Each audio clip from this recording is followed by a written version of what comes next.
Welcome to Pop Culture on the Apricot Tree, where we talk about gospel insights through great stories and help you find entertainment that is both true and beautiful. Pop Culture on the Apricot Tree is part of the Public Square Media network of podcasts that seek to bring an LDS perspective into the public square. I'm your host, Liz Busby. I teach writing at BYU and study the intersection of religion and science fiction and fantasy. And with me today is my co-host, Carl. I'm Carl Cranney. I have a PhD in religion, and I have written on the intersection of religious themes in pop culture. And we have three guests with us today. We'll start with Megan. Can you introduce yourself? I'm a writer for the Deseret News, and I'm a stay-at-home mom, and I am a convert to the church for a little over 20 years. And next we have Jacob. Hi, my name's Jacob. I almost have a PhD, but in psychology, not in religion. And I have written a lot on agency, on the nature of joy, and a lot on the intersection of psychology and religion. And our final guest is Zach. I'm Zach Doumit. I'm a film writer, director, editor, and essayist on YouTube, exploring both the technical and philosophical aspects of the craft, as well as recently how it converges with religion and the spiritual experience. And I am also a convert to the church from Roman Catholicism. And that is relevant because today we're going to be talking about Wake Up Dead Man, the third movie in Netflix's Knives Out murder mystery series, in which Detective Benoit Blanc helps solve the locked room murder of the priest of a small Catholic congregation. This movie came out in 2025 and is available to watch on Netflix. But first, our best book segment, where we each recommend one thing we're watching, reading, or listening to. My recommendation today is maybe a little stodgy for some people, but I have been slowly working my way through Latter-day Saint Theology Among Christian Theologies by Grant Underwood, and I am enjoying it immensely. Basically, the premise of the book is Grant Underwood is a Latter-day Saint scholar, but he's done a lot of interfaith work, and so he's placing the Latter-day Saint position on different religious questions among the spectrum of what exists in other denominations of Christianity. It's written for non-Latter-day Saints, but as a Latter-day Saint, it's fascinating to understand where we diverge from other religious traditions and where actually we fit pretty comfortably within the spectrum of things that are available, even if we might not be on the typical American evangelical position, right? So I'm just finding it fascinating. It's academic, but it's very readable academic writing. If you're willing to, push through some theological issues, I'm finding it really fun. So that's Latter-day Saint Theology Among Christian Theologies by Grant Underwood. Carl, what are you reading? I haven't read Underwood's work yet, but I'm really looking forward to it. It's on my list. I'll get to it. I do like the saying in religious studies, if you only know one religion, then you know none. That book seems to be an attempt to help us fix that problem by engaging with many of them, but with us sort of as the focal point. I have two recommendations this time. The first one is a recommendation in general, but to you specifically, Liz, because I think you would like this book. It's a book called Worlds Without Number by Beth Buck, who is a friend of mine. I got to read an early copy of this, and I just enjoyed it thoroughly. It is it's kind of genre bending, kind of romance, kind of sci-fi, space opera, kind of all sorts of things mixed together. There's a Latter-day Saint return missionary who is tasked with doing scientific studies out on a space station out in the asteroid belt with one of the other humans from the other solar system who have shown up, and he has to kidnap her. Shenanigans ensue, kind of enemies to lovers, but it is Latter-day Saints, so they get married first, right? Like, it does all sorts of fun stuff, but the main character, this returned Latter-day Saint sister missionary, has to grapple with a lot of issues of what happens when I can't feel the spirit. Did God tell me to do this sort of thing? But now I've been kidnapped and I'm on this other planet. And Buck, the author, brings a lot of these sort of religious themes and questions of identity into this sort of weird genre bending story that I just had an absolute blast with. So Worlds Without Number by Beth Buck is my first recommendation. My other one is one that I've been enjoying quite a bit while I do some of my workouts, Story Time with Will Wheaton. It's a relatively new podcast, and it's just Will Wheaton, he of Wesley Crusher fame from Star Trek The Next Generation, just reading short stories, most of which are speculative fiction of some kind. And it's just fun because I don't read as many short stories as I should, so it's nice to have somebody who's also a professional audiobook narrator read them for me. So that's my second recommendation, Storytime with Will Wheaton. It's a podcast you can get wherever you find your podcasts.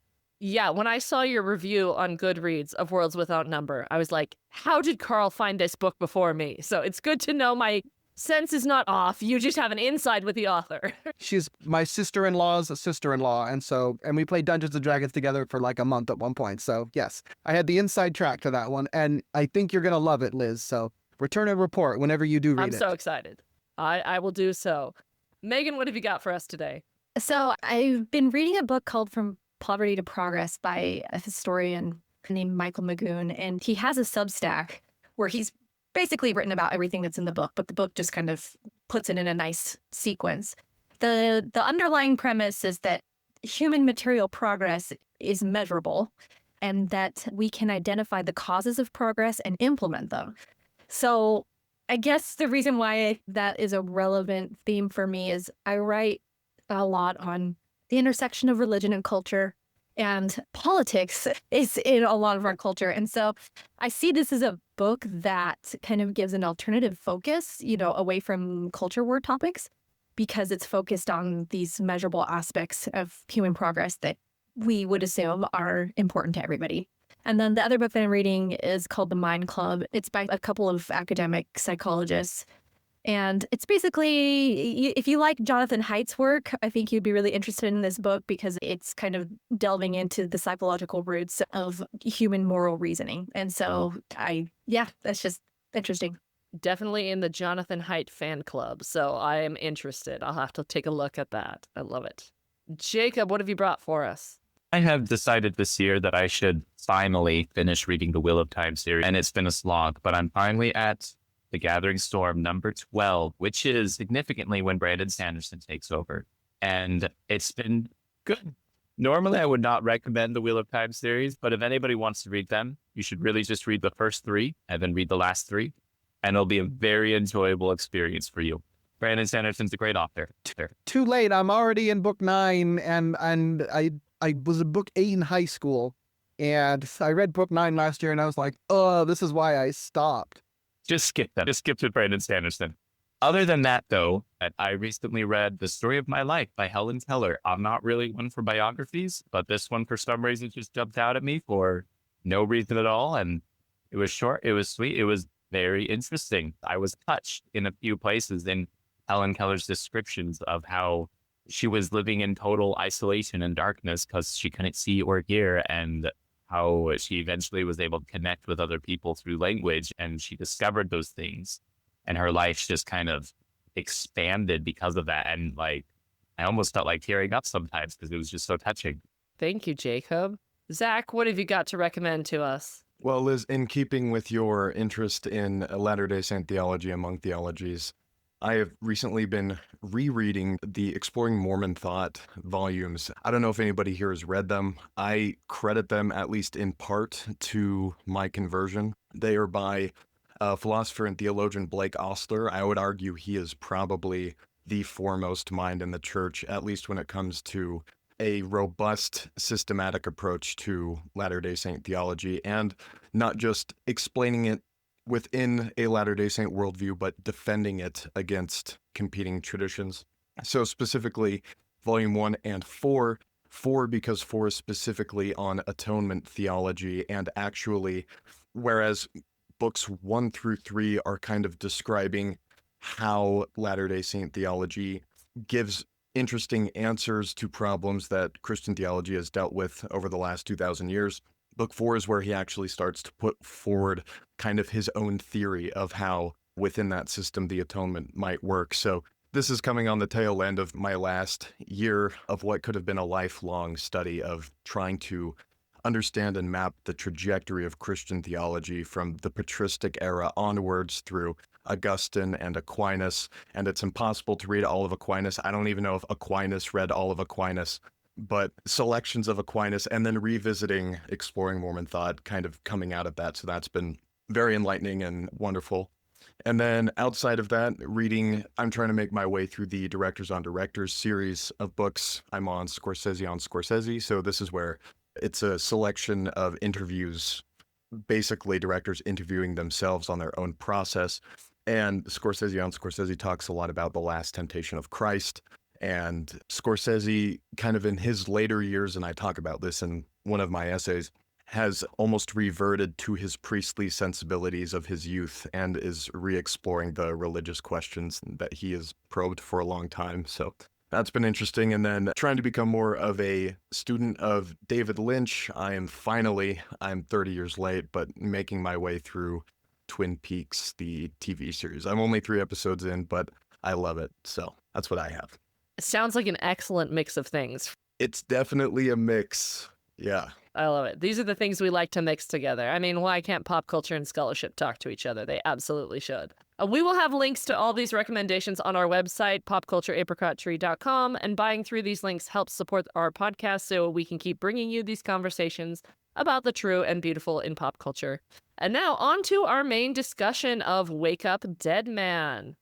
I was so excited. I have loved the previous 2 installments of Knives Out, and I was really excited to see the trailer for this one, that it was going to be like religious themed. It made me really excited. Always a little bit worried because you never know how Hollywood's going to do. I feel like they did pretty well on this. It brought the Knives Out murder mystery thing, but it also asks some interesting faith questions, as much as you can ask a murder mystery to do. So, general thoughts on the movie. How did we feel about this one? I thoroughly enjoyed it in terms of just like the story and the movie itself. The first one was golden and amazing, and I don't think they're ever going to match that. But the third one was an improvement from the second one. I definitely agree that 3 was better than 2. I'd even go as far as to say that 3 was better than 2, and not that 1 didn't land for me as a masterpiece necessarily, but the thematic content of Wake Up Dead Man spoke so deeply to me that it transcended purely craft. I also thought you see a lot of very fun Rian Johnson isms in this movie. Some of the stuff that he hasn't really touched since Brick, particularly visually, like the way he shot Wix's homily, I thought was just unbelievably engaging. I also really enjoyed this film, and I'm always tentative going into Hollywood depictions of religious characters. And it was surprising in the tenderness, I think, with which they approached, religion, but also this particular religious character. And I love mystery films, and I like some of the references and the stylizing of the film.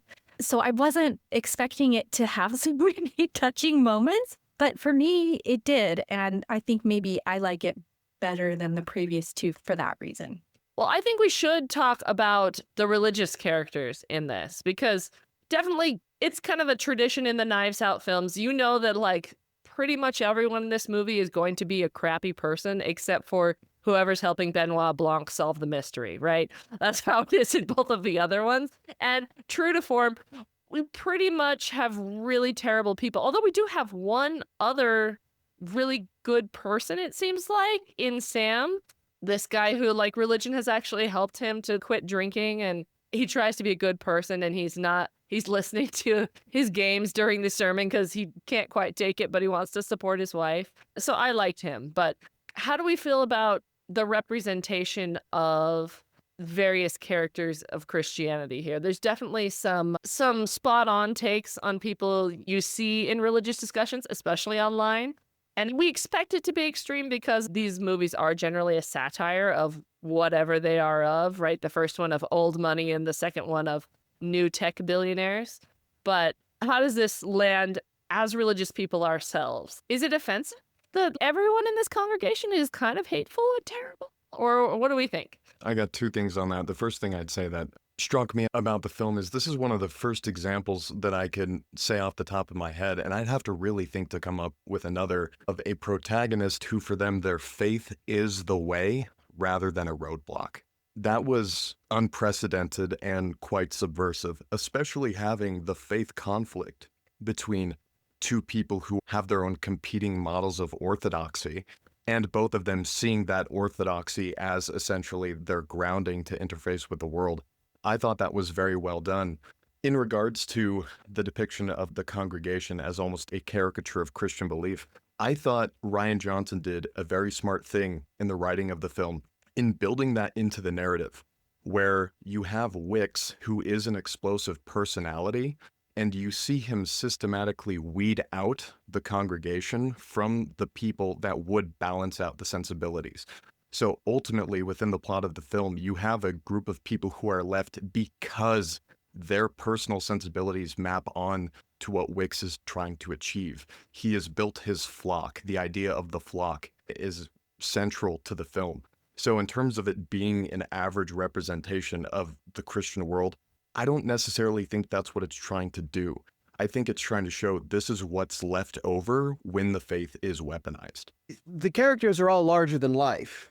And that's just sort of the thing here. What I really appreciated about it is that the main character does not seem to be larger than life. And that kind of grounds the faith of these various people in ways that I find realistic, as opposed to all of these caricatures among the congregants, and then Father Wicks himself, who is... And this was something that I didn't appreciate about it. I feel like this was like maybe a Hollywood caricature of MAGA evangelical Christians, but this guy happened to be Catholic. And there are some trad Catholics who sort of map politically onto that thing. And I was like, oh, am I not going to like this? Because he just assumes all religious people are like this. But the main priest, Father Judd, who was the suspect, I think grounds the movie in some important ways that I really liked, because he's not larger than life. You could really see someone like Father Judd existing in real life. You probably can't with the rest of them, which you should probably take into account, given that the first one was like a caricature, like Liz said, of old money, and the second was a caricature of tech billionaires, I assume, because I haven't seen it. And this is a caricature of religious congregants. So keep that in mind as just sort of the genre of what Knives Out is doing. But that's why I really liked the character of Father Judd, because there was some really good moments with him, especially as he moved into various moments of pastoral care with different people, and his turn towards the end when he's just like, no, I don't care about this anymore. I just want to be a priest. And I'm like, I feel like as a priest, you should still care about who murdered your predecessor. It seems like that might be important to have, figured out before you move forward. But at the same time, it made total sense in the context of his character and his character's arc. I feel like the really down-to-earth normalcy of Father Judd actually serves as a way to show the audience to the rest of the congregants, saying, these congregants are not normal.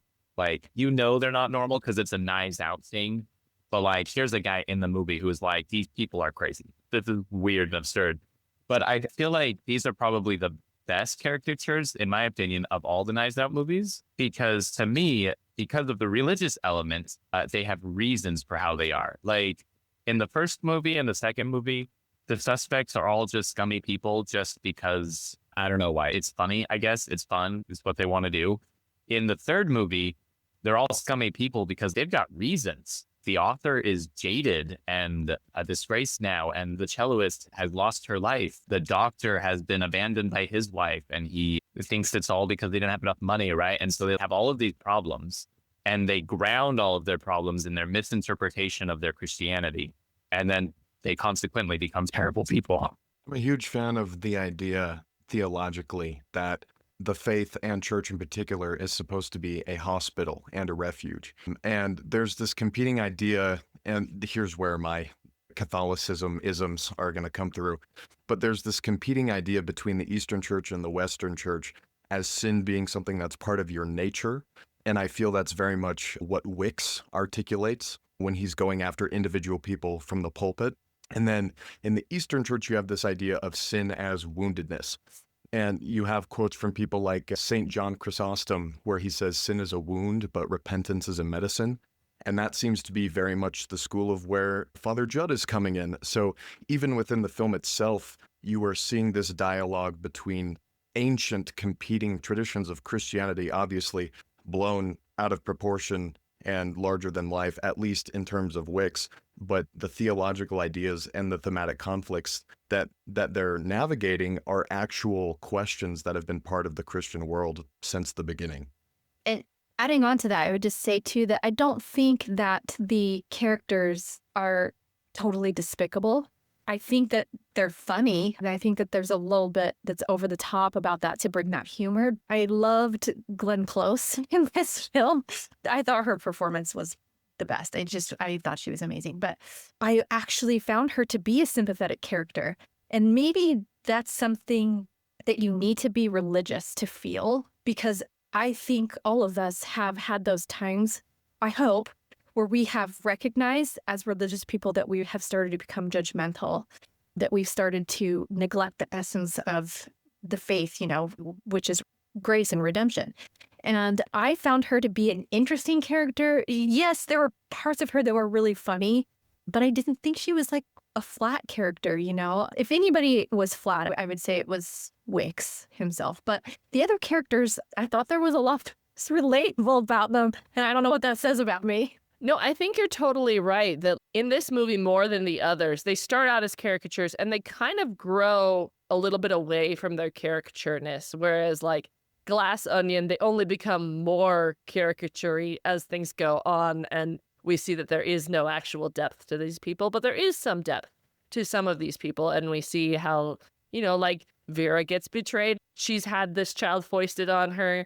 And it was somebody else's responsibility the whole time, and he didn't take responsibility for it. And just like that feeling of betrayal makes us empathetic with her in a way that we're never empathetic with any of the relatives in the original Knives Out. Like they're all just kind of horrible people and grifters and freeloaders. I think it's also really interesting that even Judd, who's our central, very sympathetic character for the audience, right? We are allied with him very much. But even he has some negative parts to him, too. Like, we have this part where Glenn Close is, like, digging into him and telling him to leave and that he's terrible. And he reaches out and slaps her, right? And I think he regrets it later. And you see, like, this is the moment where he's like... Oh, he regrets it pretty immediately. Yeah, he's like, this is not the kind of person who I should be. So it's that same thing that Megan's talking about, that judgmental thing that can come upon us when we are so focused on trying to live a good life and trying to be a good person. It kind of goes with that, I feel like, that you become judgmental and want to fix things. And he immediately recognizes, I've gone too far. I need to stop this. I need to be a better person. And like that repentance there is amazing. Like, I love that. And we can just grant that Wicks is flatter in terms of a character than the others. That despite that, Wicks's tendency towards violence is the same tendency that Judd has. And they're both navigating that in the arena of faith. And it's very interesting to me that Judd saw his violence as something that he needed to overcome through the church and through his faith as a refuge. And his proclivity towards pastoral care is as a result of being kind of a St. Paul type who was Saul before, the perpetrator of violence. Contra Wicks, who sees the church as the outlet for violence. And I do think it's interesting, he essentially never references scripture or Christ in his homily at all. He seems completely disconnected from that aspect of the church and is only there for the appearances and the power.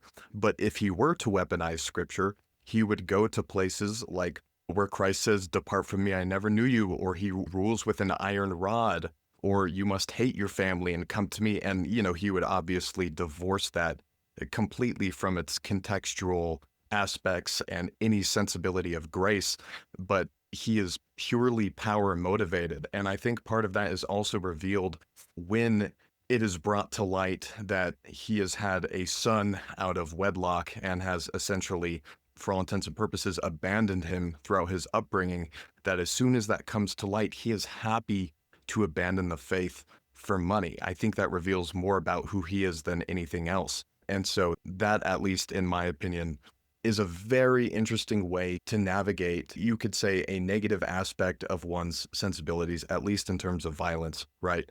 And to navigate that within the faith and show that there are multiple ways to approach this. And how does this affect the people that are ultimately at the center of this? Because as a priest, you have power over a congregation, and you have to wield that power in a way that is representative of the way that Christ would.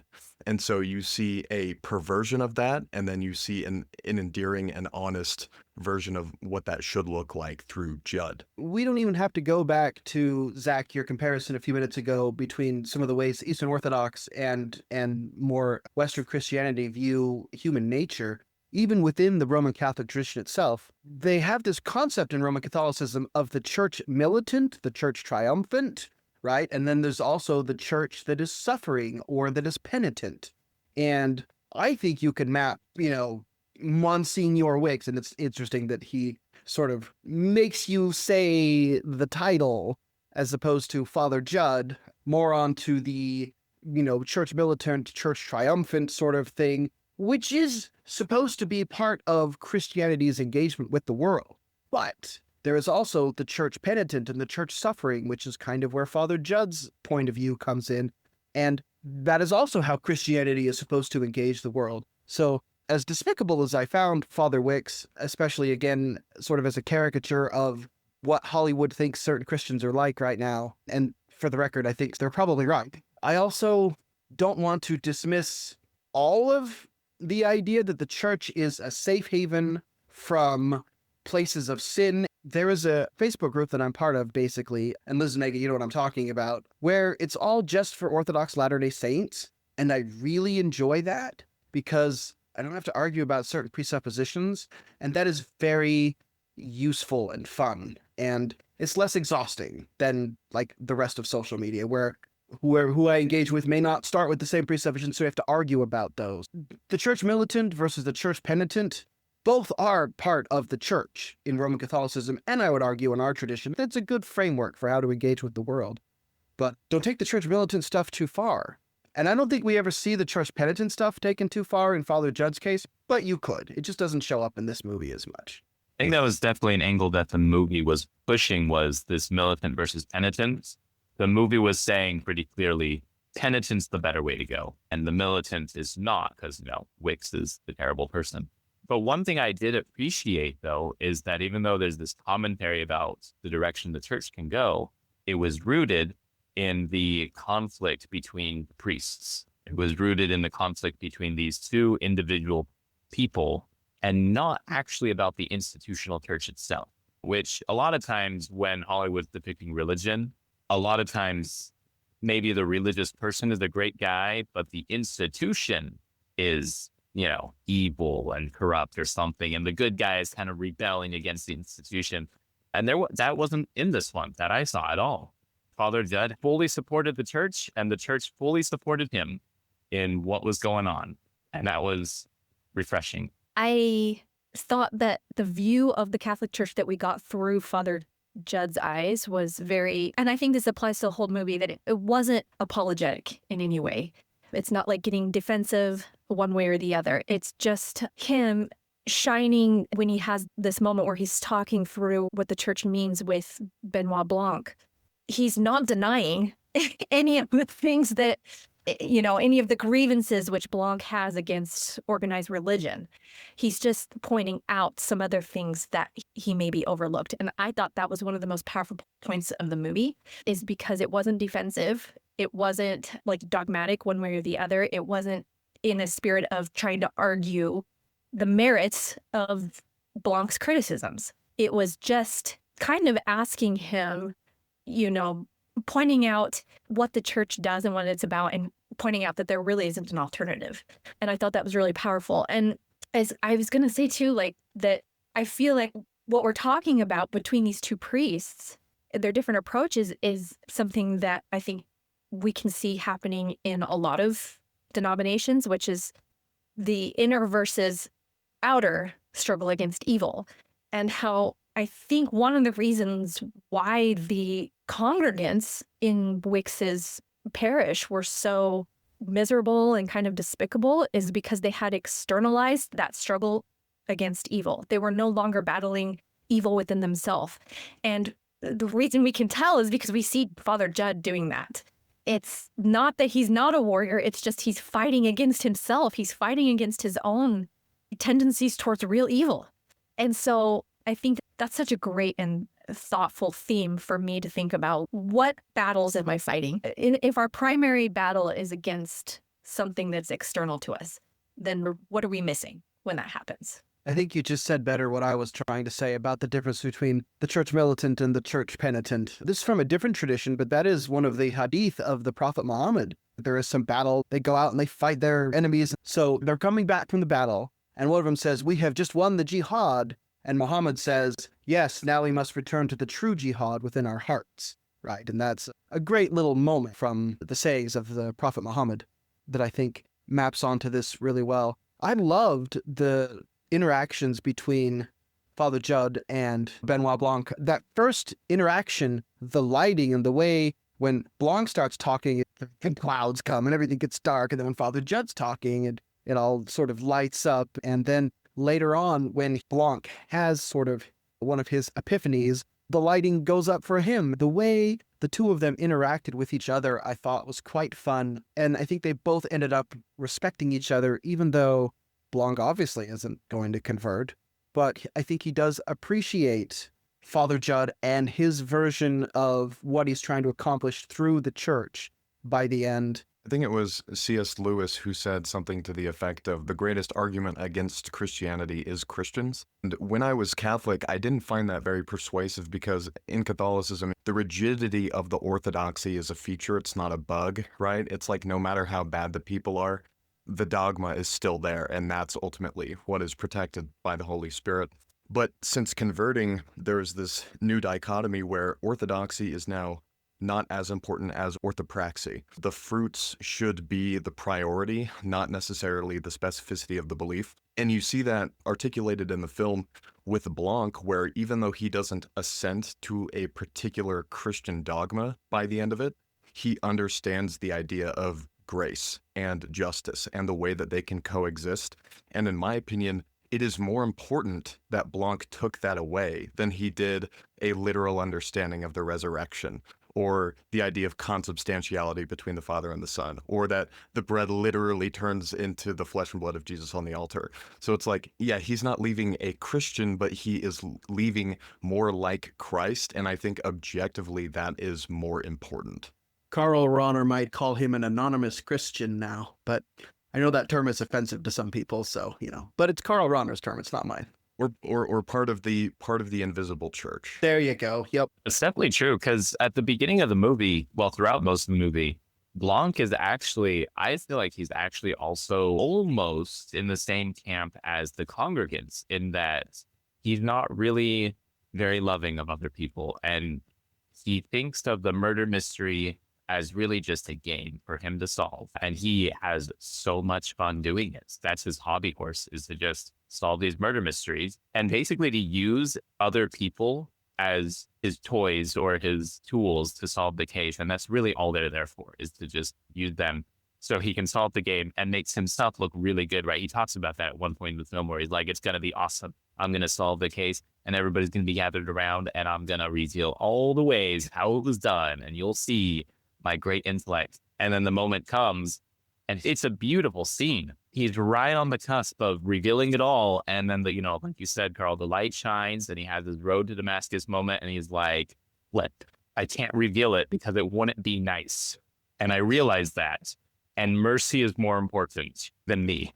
And so he just has to let it go. He just has to remove himself entirely from the equation. And I think he can do that mostly because as he was able to witness the living example of Father Judd, who so often decided to turn away from condemnation or finding the killer or from himself and his own concerns and turn towards trying to just do what was better for the other person. I was just going to say, what you guys are saying makes me wonder. I hadn't really thought about looking at this outside of a Latter-day Saint lens, but then when Zach brought up the orthopraxy distinction, and I wonder, because orthopraxy is so much more important, I feel like for Latter-day Saints, I think sometimes we get confused by the theological debates.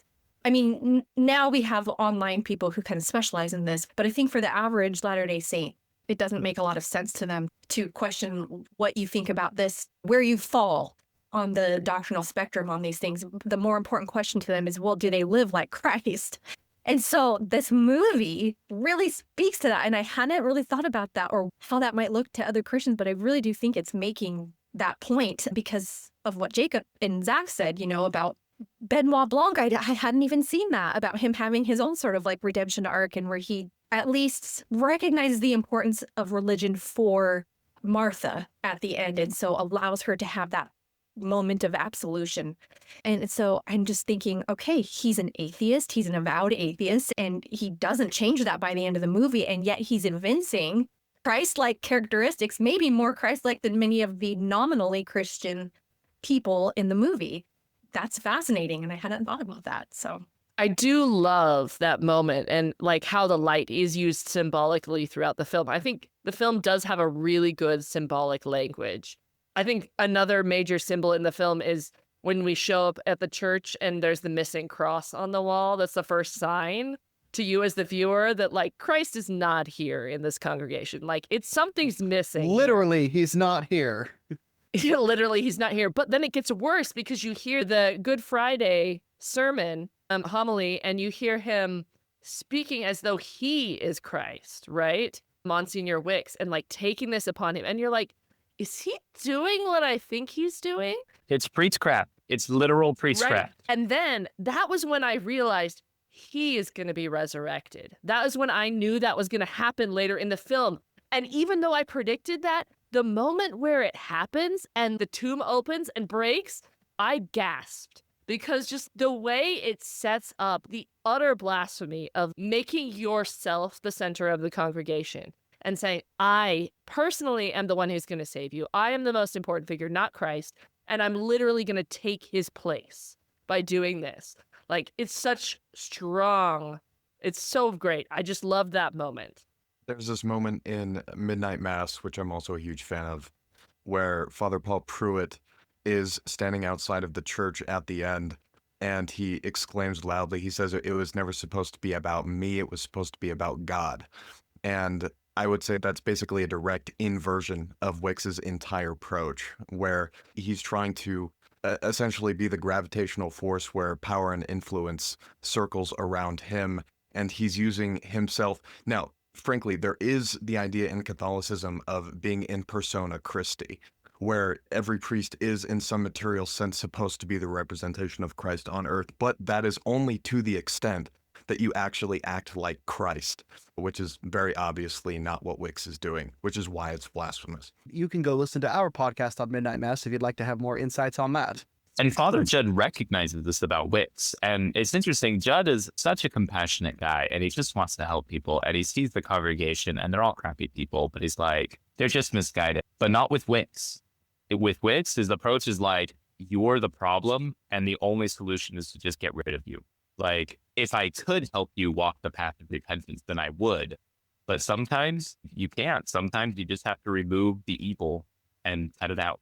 Which is really interesting when you juxtapose his approach to it with the approach of Jeffrey Wright's character, Bishop Langstrom, who assigns Father Judd to this congregation with the knowledge that this is going to be a pretty difficult assignment for this priest, because this is something that I appreciate about Roman Catholicism. It comes to bite them sometimes. I think we all know about what I'm speaking, but the idea that we really want everybody to be in the church, and like, you could like run over a bus of nuns and like set an orphanage on fire. They'd be like, oh, you're just a really bad Catholic, right?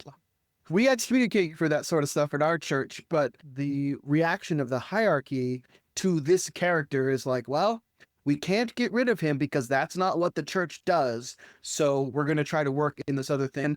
There is some interesting thoughts to be done about that as well, even though Bishop Langstrom is a relatively minor character. I do want to talk about him, though, because the first time I watched this movie, I was watching it on New Year's Eve with my son, who I just watched the previous two with, and was like introducing him to Knives Out. And I had to do something else for the first 20 minutes. So I came in not seeing that scene. And so rewatching it and seeing that scene, I think it does set up Father Judd's story even better, that like he punches a guy who is dumb, and everyone agrees that like this deacon had it coming, and the bishop as a result sends him to someone else he's gonna want to punch in the face.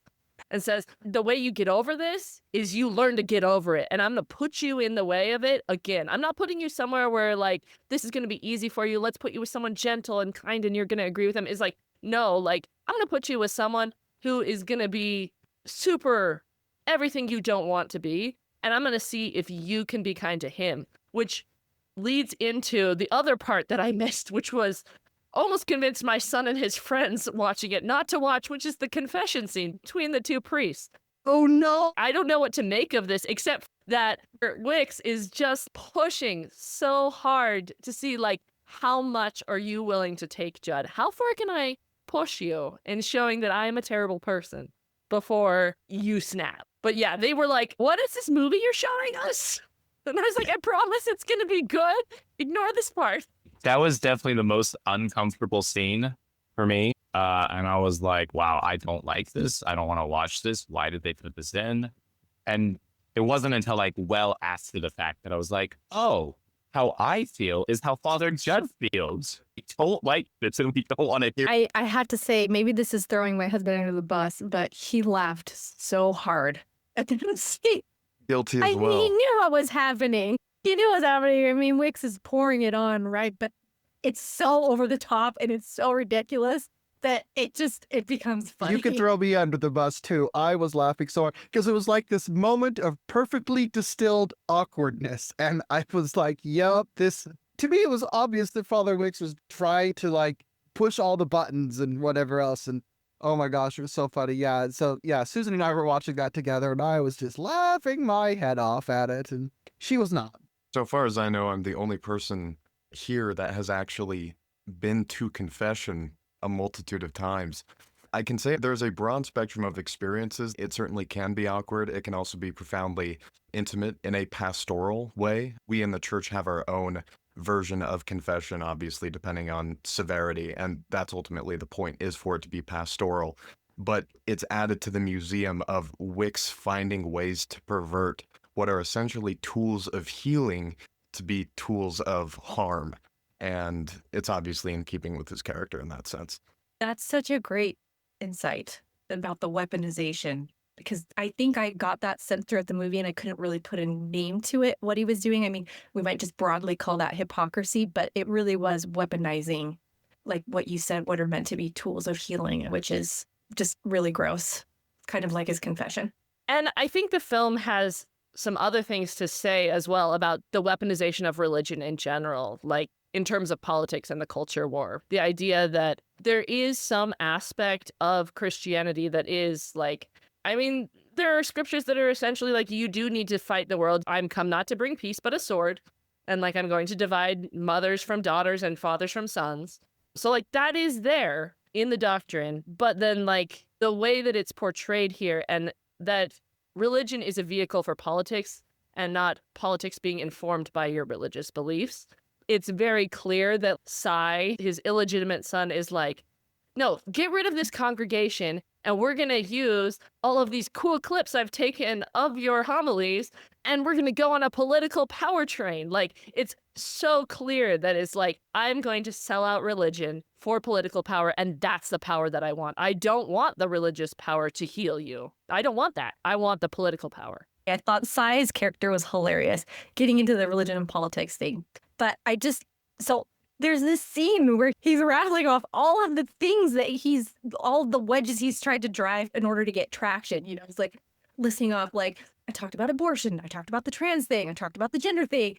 And it's so ridiculous, so funny. And the reason why I think it's funny is because these are things that, you know, as a conservative religious person, I've written about a lot of these topics.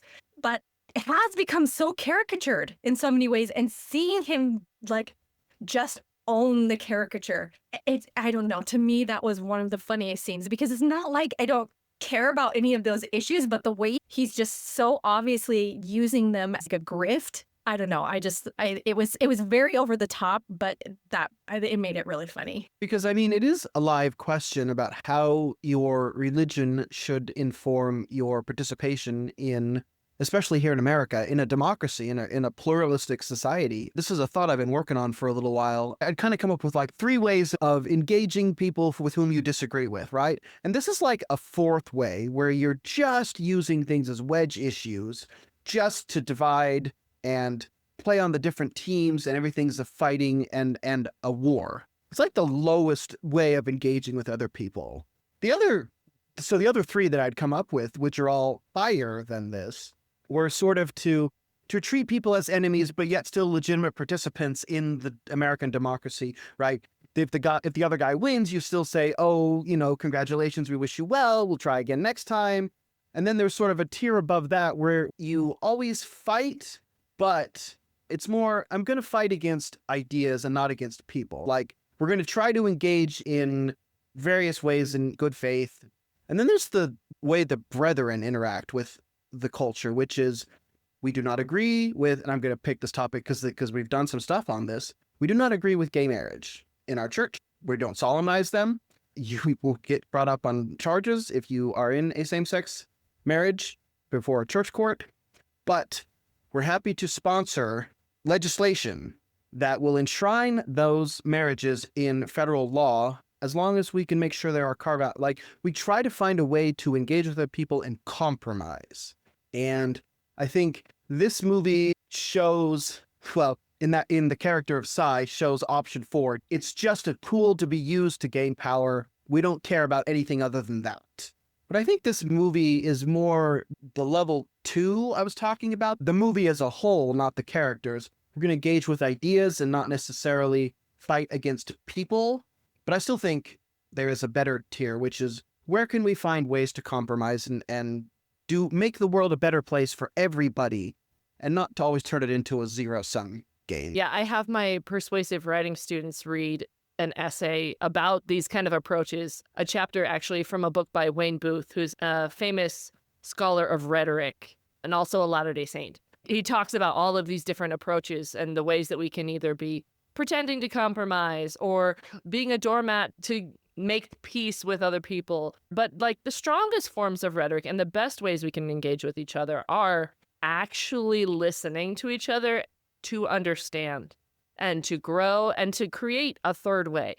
And it's so hard to do that in our current political environment because we have people like Cy who are, filming the clips that are clippable in short TikTok-y bites where we can't get into any kind of nuances, where we're trying to score points and keep the other guy from winning. And that kind of rhetoric shuts down the possibility of the higher forms of rhetoric, which is why I think he's such a frustrating character. And you just see that everything in his life is just a facade. He does not have any beliefs except for, I want a career in politics, and that's it. Yeah, to that point, there's this sense, especially when religion is dialoguing with politics, where religion is supposed to minister to people.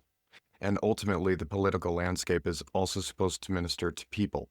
And regardless of what side of the political aisle you're on, the moment you divorce any particular issue from the people that are dealing with that issue, you've already betrayed the idea. It's now about centralizing power. It's not about what solution is best.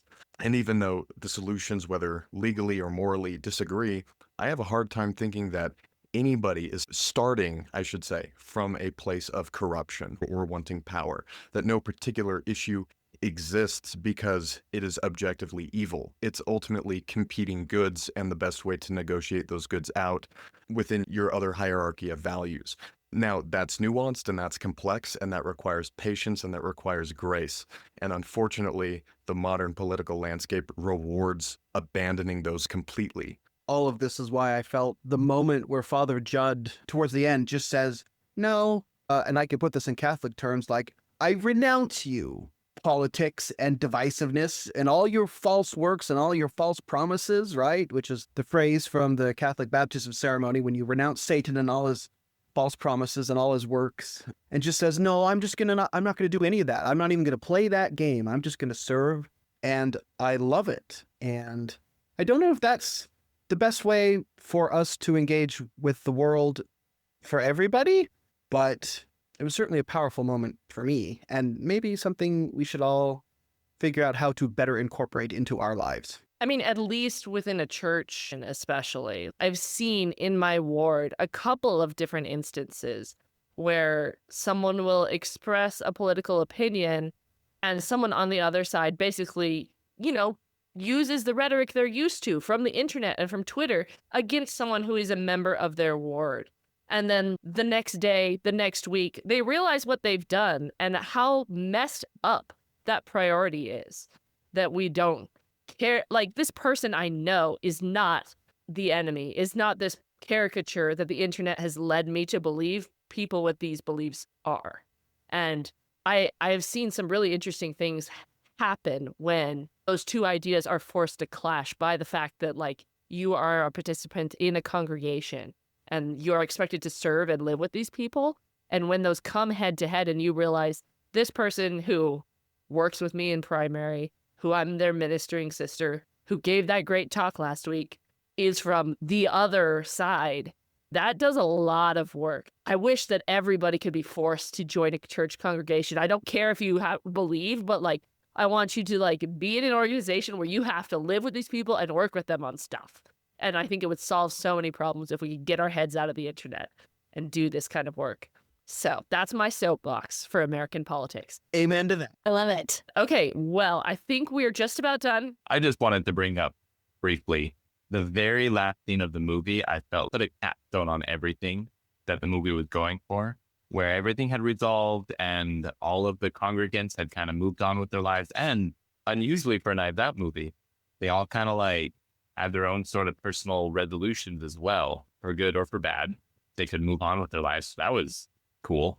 But then the very last scene where Father Judd has made a cross with Christ out of wood and hung it back up in the church, just as some people come in, he's like, "Oh, welcome. And let me tell you about this," right? And then it zooms in, and there in the breast of Christ is the Eve's apple, the very expensive gemstone, like sparkles a little bit. And then the movie ends. I'm like, oh my gosh, they just ended a movie with a zoom up on Christ.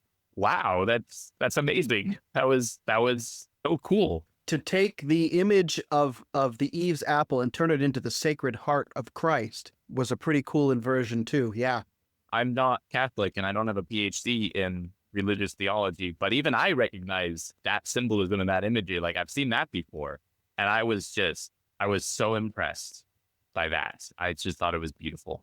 It was a beautiful double entendre as well, with immediately preceding that when he's talking to Sai, whose legitimate inheritance is Eve's apple. He says, "Come back to the faith. Your inheritance is in Christ." And he meant that symbolically, but also it was literally in Christ. So good. It's so good. I didn't pick up on that. That's really clever. I did not realize that. Oh, man. Yeah, more and more layers to this movie. So good. So good. I feel like I need to go watch this again because it was obvious they took a lot of care and time into putting all these pieces together. And that's just partially because it's a murder mystery and that's just how these things sort of function. But with the religious symbolism and the religious aspects of the movie as well, I thought they did a good job of layering it all in, which I really appreciated. But yeah, one of those movies maybe you get more out of it the second time. Not more, but different. Very different. I think the Knives Out movies generally lend to rewatching because once you know the secret, then you watch for all the things and you're like, that's where it was the whole time. It's so great. Okay, so we're going to close out with our closing segment. We give each movie 3 ratings. Our first rating is for content, clean versus objectionable material, which we use the Latter-day Saint Afterlife scale for: celestial, terrestrial, telestial, outer darkness. We might not do everybody on every round because it would take a long time. But like I said, my teenager and his friends were a little concerned by the first 20 minutes of this movie because we've got not only the confession scene with like a long, dwelling conversation on masturbation. And then we have Monsignor Wick's mother, that whole plot line of how the congregation shamed her for years, which is like, it's not explicit, but it is pretty harsh and like painful. Yeah, I had to fast forward the confession scene and then the rocket ships on the sarcophagus as well because of my kids. Definitely not celestial. No. I feel like I have to say telestial. I like the movie, and so I want to rate it higher, but strictly on content, I'm not sure if I can. Yeah, this is a high PG-13, approaching R, just because of the vulgarity of a couple of those moments. So I would go with Telestial as well. And I think that's why we have these 3 ratings, is so we can separate out that thing. Like, it's a great movie, but you can't just recommend it to everyone because of these issues. You have to put caveats on things. So this is our caveat on this movie. Let's talk about the rating we would give this for artistic merit and the skillful, effective use of the movie-making craft. 1 to 5 popcorn balls. This is one of those situations where I wish there was between a 3 and a 4, but I'd probably lean more towards 3.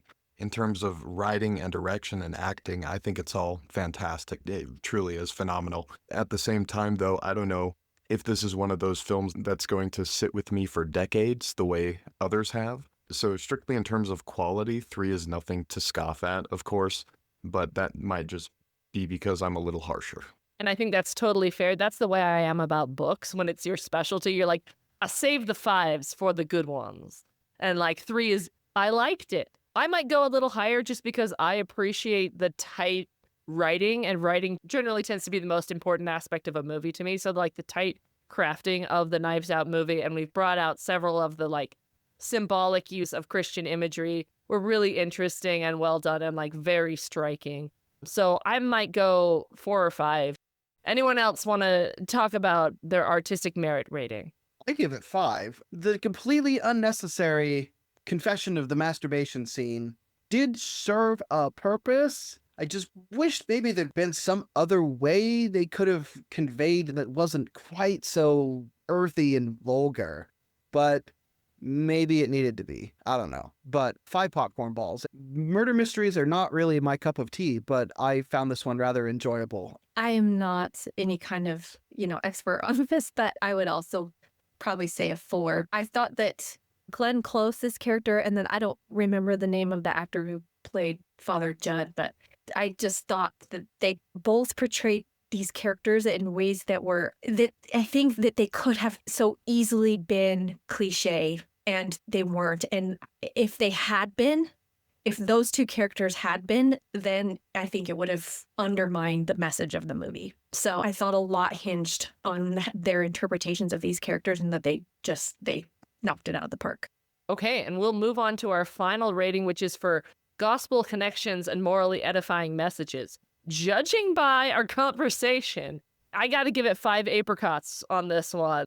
I'm right there with you. There's so much, it even passes Carl's test of like, we're directly talking about Christ, and we're directly talking about the church and our moral life, and I just think it's an excellent film for that reason. I give it 5 as well, and I have to say 5 because, yes, there are explicit references to Christ and the gospel and how that informs our own moral universes. And so, yes, we've done a lot of movies where I'm like, I wish I could give it 5, but I want there to be an explicit connection. There is 5 apricots. It's pretty rare that you can give it the full 5 for that reason. I think this is a film where you leave reflecting on yourself in ways that should leave you a better person. Yeah, definitely. Okay, thank you all for coming to chat with us today. If you want to hear more from us, we're going to talk about where you can find us. You can follow my writing and book reviews at lizbusby.com. Carl, where can people find you online? I'm on Threads, but I have to warn you all, one of my New Year's resolutions was to limit my social media from 8 to 9 p.m. every day. So I'm not as active this year as other years. So just be aware of that. But that's where you can find me. This is probably a good thing. Megan, I know people can find your writing on the Deseret News. Anywhere else you want to plug? What have you been writing about lately? Let's see. I can't even remember. That's bad. People ask me this all the time. And I write 2 articles a month, and I'm always like, I can't even remember. Because as soon as something is published, I'm on to the next thing. So I can tell you what I'm writing now, but Tell us what you're writing about now, because by the time this comes out... I think this is kind of relevant to our discussion. I'm writing about this idea that the lens that we use for judging other people becomes the lens that we use for understanding ourselves, which if we're really, really harsh on other people, then what happens is either we refuse to face things about ourselves, or we demonize ourselves and villainize ourselves, because that happened. I have a personal experience with this. And so anyway, it's like this idea that Christ's injunction to, with that judgment with which he judged, shall ye also be judged. That wasn't just like him talking about divine karma. That there is a real sense that he's just speaking to something about human nature. I love that. That is wonderful.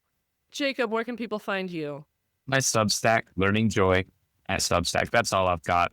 No, it's fantastic. We love Substack. I am enjoying the blogging renaissance that Substack is ushering in spite of its imperfections. And Zach, where can people find your work? You can find my film work and my video essays on my YouTube channel. It's just my name, Zach Doumit. You spell that Doumit.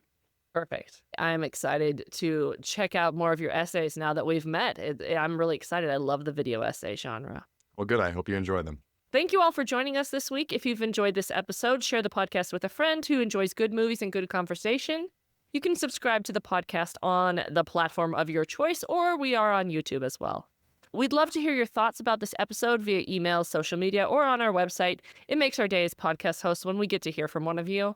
Carl, can you tell us what we'll be discussing in our next episode? Because our resolution as podcast hosts is to be more regular and get out at least one episode every month. So we have planned ahead. That's right. So next month's episode, we will be discussing A24's movie Eternity.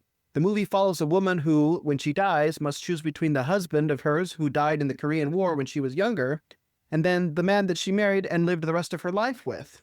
The director is not a Latter-day Saint, but it is such an LDS kind of afterlife theme that my favorite take on this was that A24 appears to be trying to make a Mormon horror cinematic universe, with this one as like, oh no, who do I choose? And then, of course, last year's Heretic, which if you'd like to hear our thoughts on, you can go listen to that episode of the podcast.